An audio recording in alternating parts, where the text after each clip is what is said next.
It's like my home. It's like my country. I can smell, I can see the Vietnamese people every day. This May, step into a world of flavor, rhythm, and tradition. Asian is not one story, it's millions. She was a refugee that escaped because her husband was imprisoned in Vietnam for 14 years. When the customer they have a great food, they happy and feel successful. This AAPI Heritage Month, we don't just remember, we celebrate what makes us beautifully different. We came here with the small dream of making American dream. Well, after 40 years, I think I'm still dreaming. It is time to get uplifted. Thank you so much for joining me. I'm Allison Seymour. May is Asian American and Pacific Islander Heritage Month, and we know celebrating each other's cultures makes us richer as a society. So in this episode, we're going to take you to spots around the DMV that are celebrating Asia's unique arts, flavors, and culture.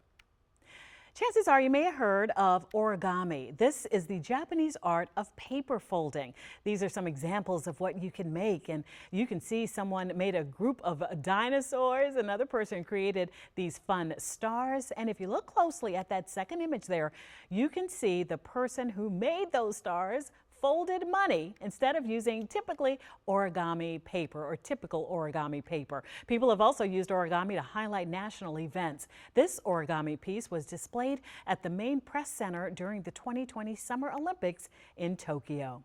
But probably the most popular creation is the origami crane. It represents hope, healing, and good fortune. And this craft initially was used for ceremonial purposes in China back in the 6th century, but then evolved into both a recreational and decorative art form. And joining us now to talk more about the significance of origami is local origami teacher Michiko Okuma. Hello, good morning to you. Thanks for being with us. And Naoko Kamioka. Thank you so much for being with us. Thank you for having us. Absolutely. They have been giving origami lessons in the DMV for the past 5 years at local schools, art centers, special events, including during the Cherry Blossom Festival time at the National Harbor. In fact, since 2023, Michiko has taught origami classes at National Harbor during the cherry blossom season with assistance from Naoko. And it is just our pleasure to have you. You've brought just a beautiful display of origami creations, including the all-important crane. Yes. Right? That's the big crane and their little cranes too. Okay, we're going to get into this display, and also we're going to try a little origami in just a moment. But first, can you explain why this art is so important in the culture? Yes. Oh, thank you for having us. Absolutely. And origami is already a universal art form, but in Japan it has a long history. It is said that people already started to fold cranes about 400 or 500 years ago. Wow. Yes. Well, because of the crane is Yes. a symbol of longevity and prosperity. And you may have had 1,000 cranes. That we make cranes to make wishes or hoping for the peace. Oh, that's lovely. And That's lovely. we are taught that in Japan we are taught origami at very early age, and at school and at home. So Right. parents often carry out our tradition to our generations. Yes, yes. And I know that you go out into the community, both of you, and teach this ancient art form. Why is it important to keep this culture alive? Oh, yes, because it's part of our traditional culture. A lot of things are embedded in our culture. For example, that paper crane. Yes. Yeah. Everybody in Japan knows how to, almost everybody in Japan knows how to create this, to wish for like peace, Yes. recovery from sickness. We make 1,000 of paper cranes. Yeah, and give it to the person or to, for example, Peace Memorial Right. Park in Hiroshima. So that we would like to promote, Right, in addition to just teaching origami. And how, you said that a lot of people do it in Japan. When did your origami journey begin, if you will? So I'm a typical Japanese who enjoy folding cranes. Okay. And then I came here 8 years ago. I started volunteering for Japanese festivals, local festivals, especially for the SJA group, the Study Japanese in Arlington. And then I found it such a joy to teach origami to kids and adults. Right. And then I met Taro Yaguchi, who is a founder of Taro's Origami Studio, New York. He taught me how to teach. He taught me how to approach the community with origami.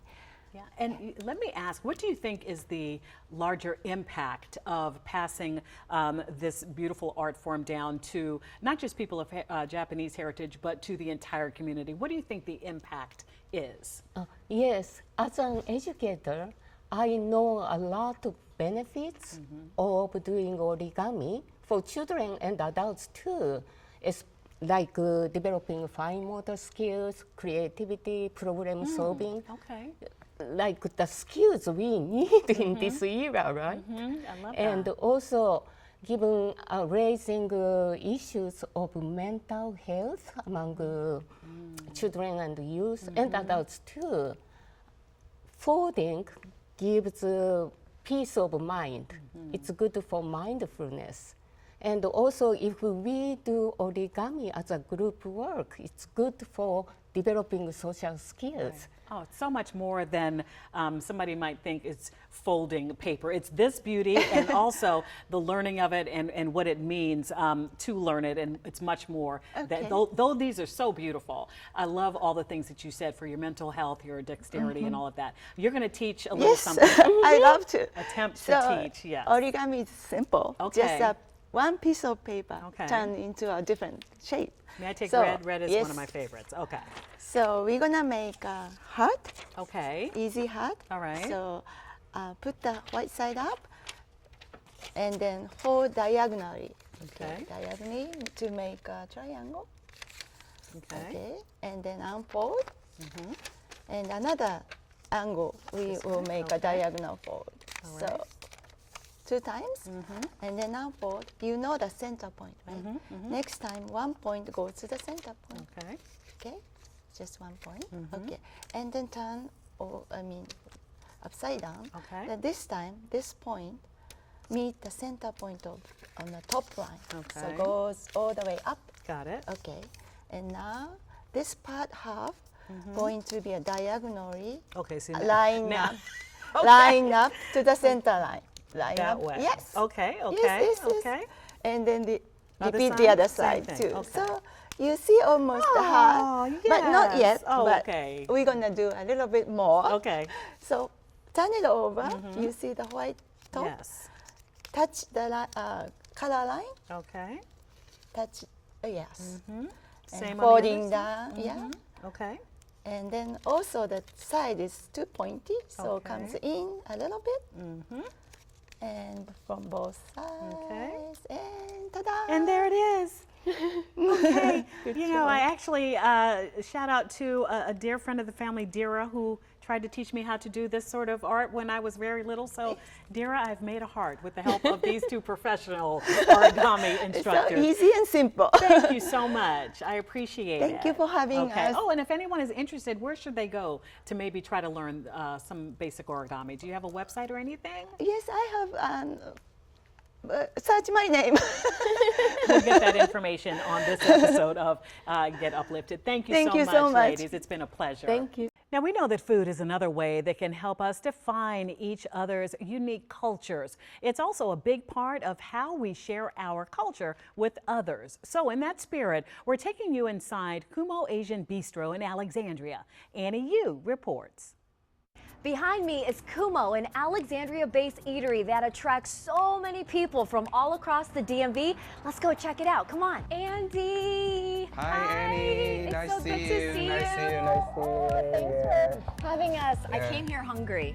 Hungry? Yeah. Okay, we can start to eat. Owner Andy Tsai wasted no time and took us straight to the kitchen. What are you making? What is this? A shrimp tempura. Ooh, How popular is this dish? Oh, every day we can sell like couple hundred. On a weekend, we have to sell 400-500 pieces. The shrimp tempura is just one of many popular items off this huge menu. Crab rangoon is very popular. It's like the inside is cream cheese, Yes. crab meat, scallion.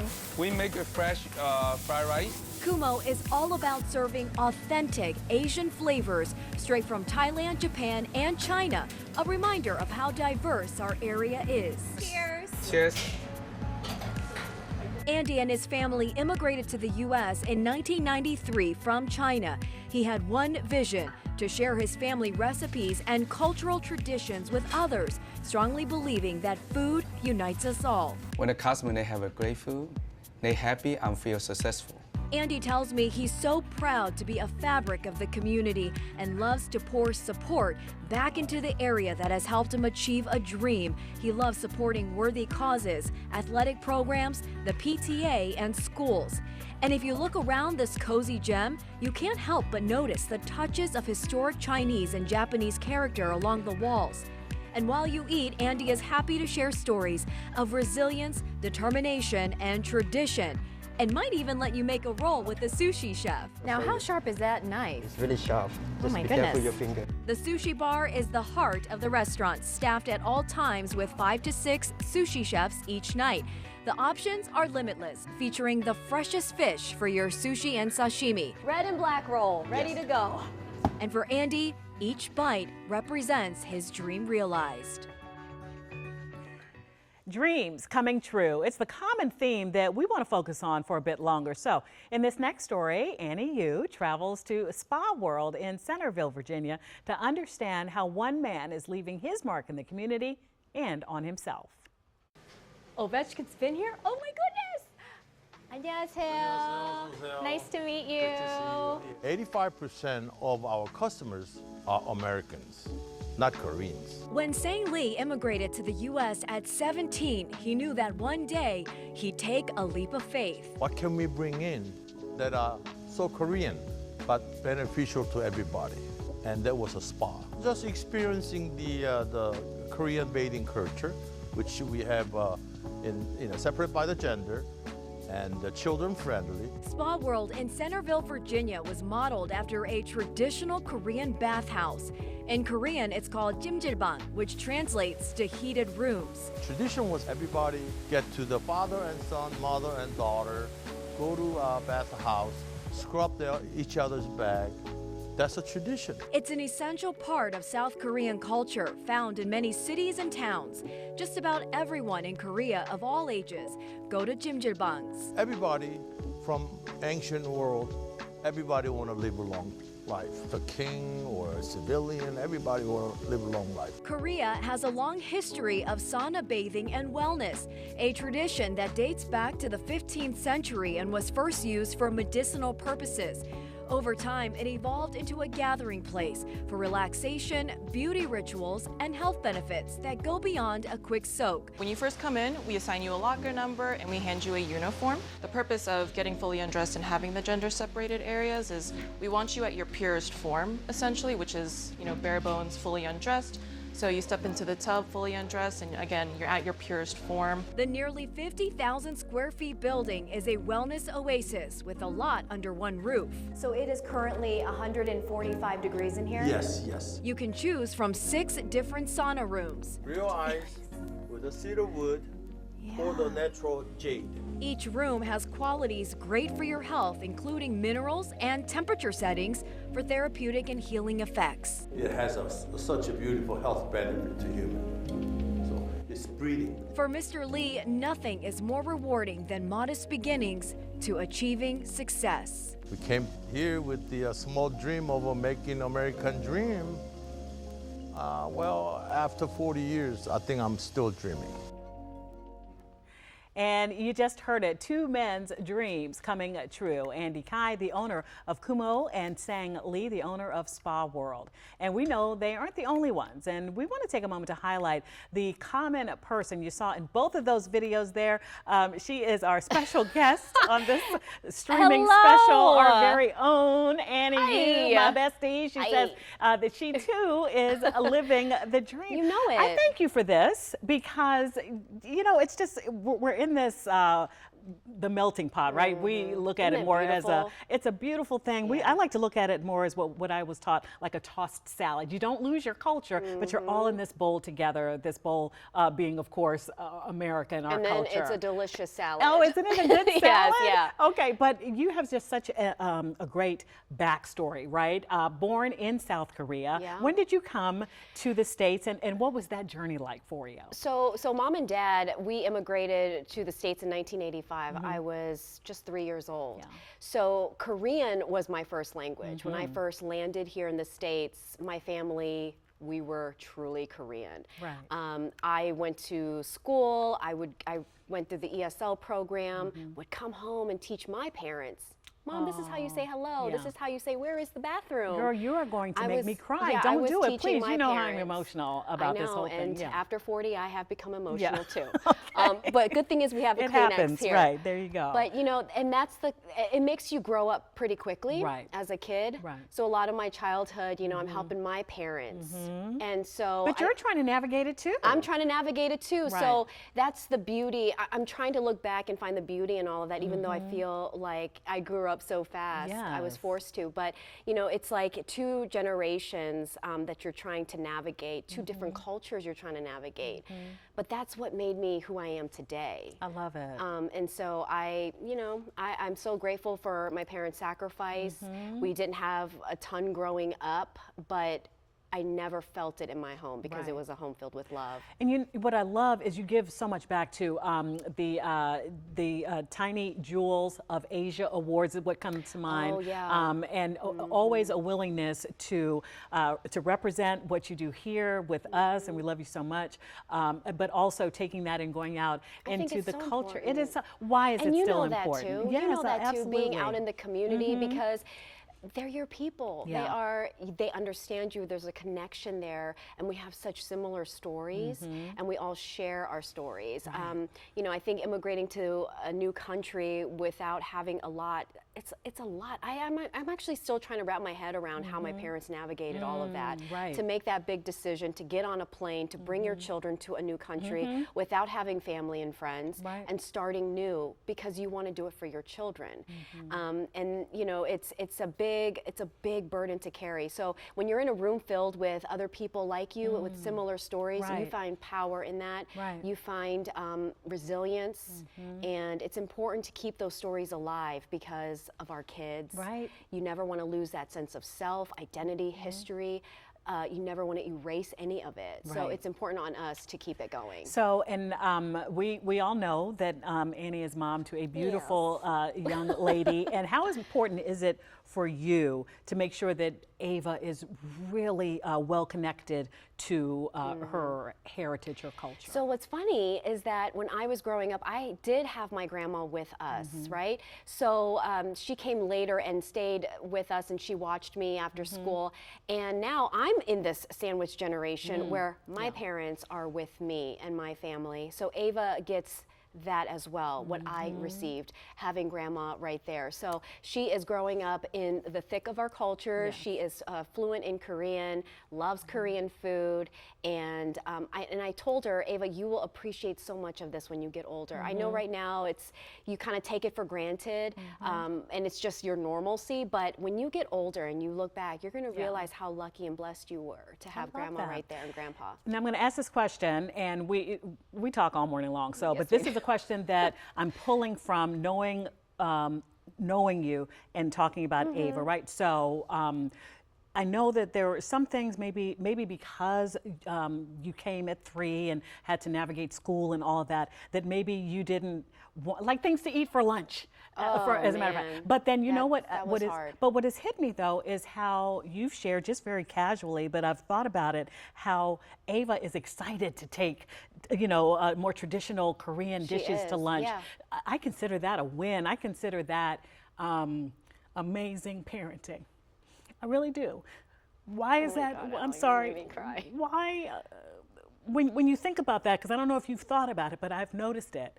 When you really think about that, what do you attribute that to? Because that is strength. She whatever, who cares? This is kimchi. This is what this is, and if you don't total understand, opposite of how I was. right? But Yeah, I get that. I think that that's why I wanted to make sure she grew up with a positive sense of self, because I necessarily didn't get that, right? My parents were working 6-7 days a week, 12 hours a day. Right. They never took a day off for their own medical appointments or anything. They truly made the ultimate sacrifice for making sure that we got everything we needed.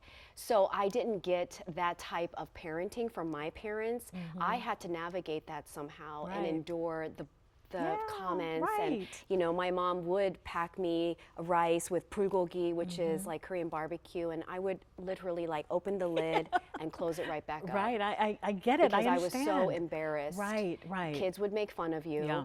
Oh, it smells, or what is that? I didn't feel like explaining it at that age. Right. So when Ava was young, I made sure this is who you are. This is your heritage. This is a beautiful thing, and you're going to go into school and make sure kids know that there is a whole continent of countries. It's not just China or whatever. It's you're from South Korea. This is who you are. And so I made sure that she knew that early on, and she is so dang proud of taking that seaweed and all that rice to school. Yeah, isn't it funny? And it's all the rage now too. I'm sure people want some of her for lunch. Okay, so thank you for being so open and transparent. I adore you. How do you say thank you in Korean? 감사합니다. 감사합니다. 감사합니다. 감사합니다. And also 친구 사랑해. I hope that's a good Friend, thing. I love you. Oh, I love you too. Okay, please go.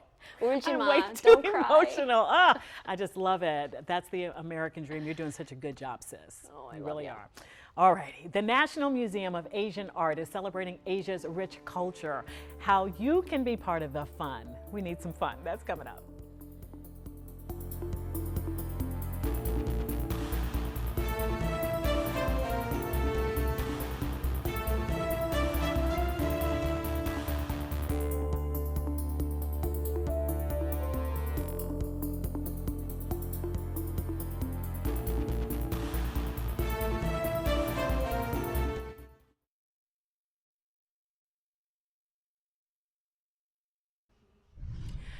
Welcome back. Well, some of you may know that a section of Falls Church is home to many Vietnamese Americans, and a main attraction in that particular area is the Eden Center. Our Matt Gregory stopped by the center back in 2023 and met 2 people who say being there has brought them closer to their heritage.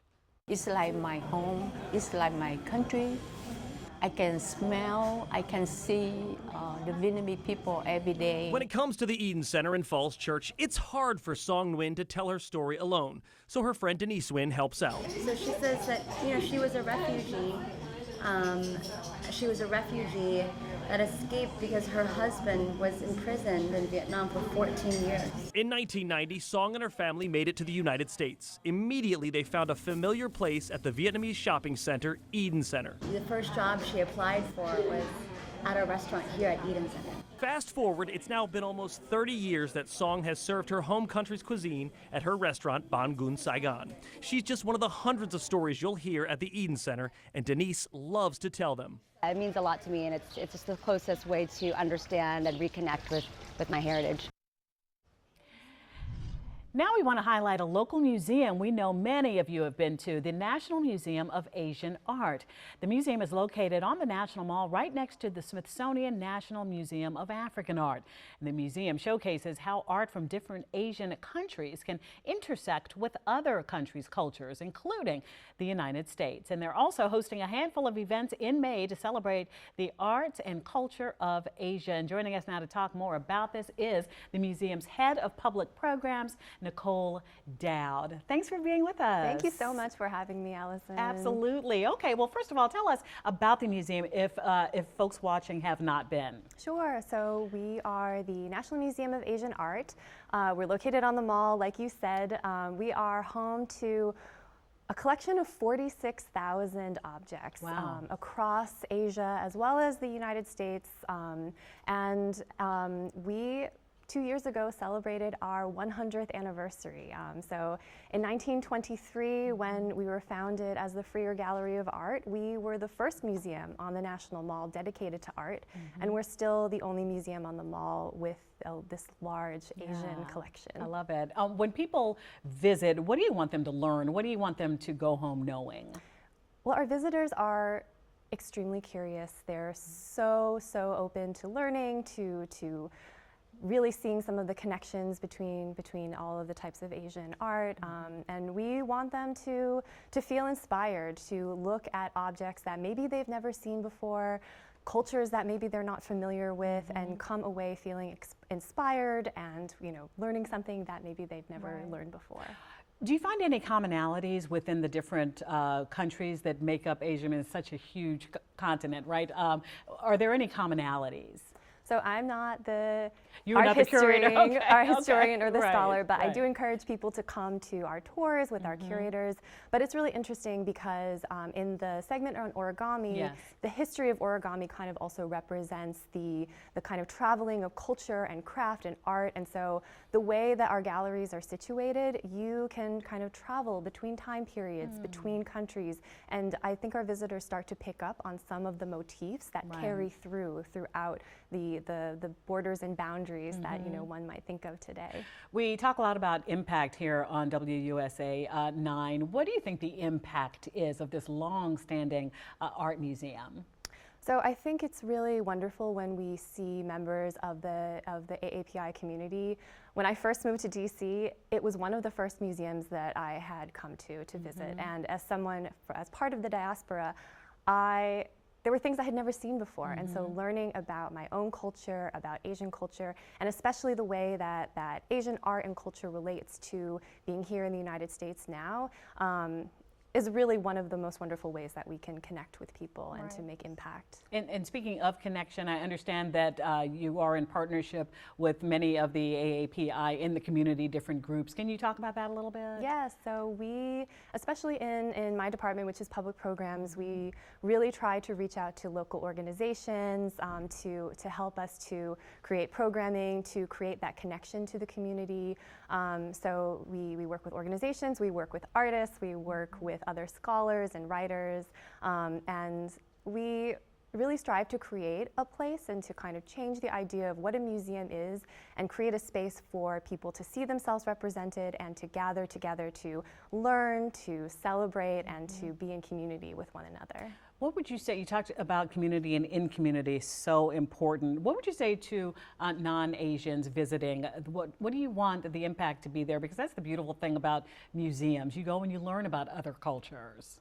I think it's definitely a place where people can come and learn and feel welcome. I think that there's some stereotypes and misconceptions about Asian culture, about Asian Americans, and so being able to create a space where people can come and learn in a completely open environment. You don't know what you don't know, and so all of our staff, our amazing group of docents, they offer tours every day for people to come to learn about art, to learn about culture, and through our suite of public programming, we're also trying to make artwork much more accessible for people. I love that. Now, May is AAPI month. Any special programming at the museum? Yes, we have a basically a whole month of programming. So it's starting on this weekend, May 3rd, we have an AAPI Children's Book Fair. And so we really encourage people to come to that. But there's really something for everyone. We have 4 weekends of programming, including films, book talks. We have a mahjong night where people can come and learn how to play mahjong. The whole month is really based around this idea of storytelling and sharing stories and being in community with one another. We'll close out the month with a group of panel discussions, as well as a marketplace featuring local AAPI vendors, food vendors, artists, and folks that are going to be able to share what they do.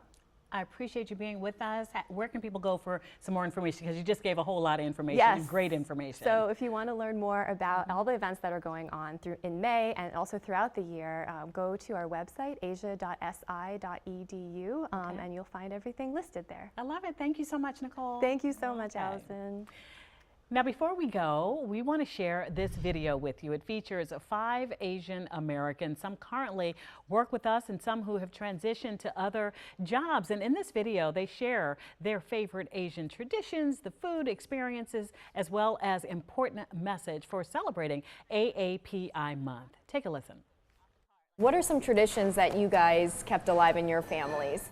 The food and Catholicism and certain things that I didn't realize later were like Filipino exclusive things. Like, for example, this is just such a little thing, but we had a stick broom, which is such a Filipino thing. Did you also have a fork and spoon hanging on your wall? We did. We had a fork and Gotta spoon. have the fork and spoon on your wall. We also had a big Asian fan. My mom, she has a way of positioning our furniture so that things are balanced. You're not allowed to have headboards against the wall. If my sister's room is next door, headboards can't be against the wall together. And also we have a money bag by the door to bring in wealth. I can't believe no one mentioned karaoke. Oh, well, that's huge. Yes, karaoke. Households have their own karaoke machines, right? Oh, hi. Hello, thank you. Sorry, you're gonna have to edit out my slurp. What kinds of food do you guys like to eat? Like, what's your favorite? I mean, I appreciate, of course, the Filipino foods. You know, I don't think anyone can cook it as good as my mom, but you know. It's a big thing here. Oh, for me, it's like Korean street food. It's so funny because every time I go to Seoul, it's not like, you know, you go to nice restaurants and stuff like that, but I would rather eat the street food off the cart, like the tteokbokki, the rice cakes, the spicy stir-fried rice cakes, and like the fish cake on a stick, like odeng with like the little soup in it, and like the little, like, they call it mayak kimbap, which I guess translates to like drug kimbap in a way, just because they call it that because it's so addictive. Yeah. My traditional Filipino breakfast was fish, rice, egg, and bread on the side. Rice is definitely a staple for every meal. Yeah. And I think I can do like a simple bowl of hot sticky rice with a little dash of soy sauce and butter and a fried egg on top. Love that. Wow, such a colorful plate. Beautiful. Now, can I just say that at least in the Philippines, this would all be finger food. Yeah. Like, we would be eating these with our hands. Yeah, there's like... Let's end with what AAPI Heritage Month means to each of you. Just celebrate all there is to be celebrated in what we have in common, but also all the really unique experiences we have too, because that's something important to recognize, is that Asian is not all the same by any means. And so I think that's why this is cool. Thank you so much for joining me, and we hope these stories inspired you to make a difference in your own way. And I want to continue sharing stories that uplift you. You can email us at getuplifted@wusa9.com. You can reach out to me on X, Facebook, Instagram, or our Get Up DC social pages if you have a story to share. And as always, join the conversation just by using that hashtag GetUpDC. And you can get your daily dose of Get Uplifted every morning at 5 on Get Up DC. And you can also find these stories on our website and our YouTube channel. Thank you so much for tuning in. Stay uplifted.